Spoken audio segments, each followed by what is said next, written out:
రోజుకో వంటకి స్వాగతం సుస్వాగతం అండి. ఈరోజు కొబ్బరికాయ పచ్చడి నేను చేసే పద్ధతి మీకు చూపిస్తాను. కొబ్బరికాయ ఇలా చిన్న ముక్కలు చేసేసుకోవాలి. ప్యాన్ పెట్టుకుని ఆయిల్ వేసుకుని మినపప్పు, జీలకర్ర, ఆవాలు, ఎండుమిర్చి, ఇంగువ ముందు పోపు వేయించుకుంటానండి. పోపు వేగిపోయిందండి. ఇప్పుడు ఇందులోనూ కొంచెం కరివేపాకు వేసుకోవాలి. కొబ్బరికాయ పచ్చడి కరివేపాకు ఏంటి అనుకుంటున్నారా? మా చిన్నప్పుడు మా నాయనమ్మ గారు వాళ్ళ ఇంట్లో కామేశ్వరమ్మ గారు అని ఒక వంట మనిషి చేసేవారు.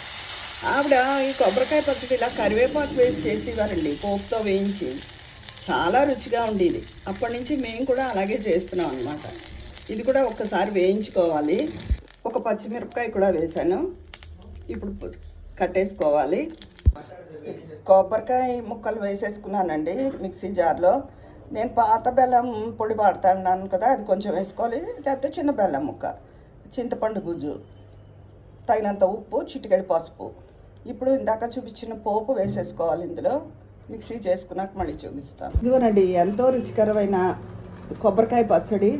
మీరు కూడా ఒక్కసారి కరివేపాకు పోపులో వేయించి ట్రై చేసి చూడండి. ఇందాక పోపులో కొంచెం పోపు ఉంచుకుని ఈ కొబ్బరికాయ పచ్చడిలో పైన వేశాను. ఈ కరివేపాకు వేయించి చేసిన కొబ్బరికాయ పచ్చడి చాలా రుచిగా ఉంటుందండి. నేను కొబ్బరికాయ పచ్చడి ఇలాగే చేస్తాను.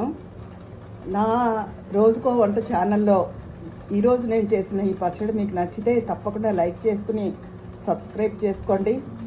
మీ అందరూ నన్ను ఇంకా అభిమానించాలని కోరుకుంటున్నాను. ఉంటాను మరి, మీ విజయ పన్నాల.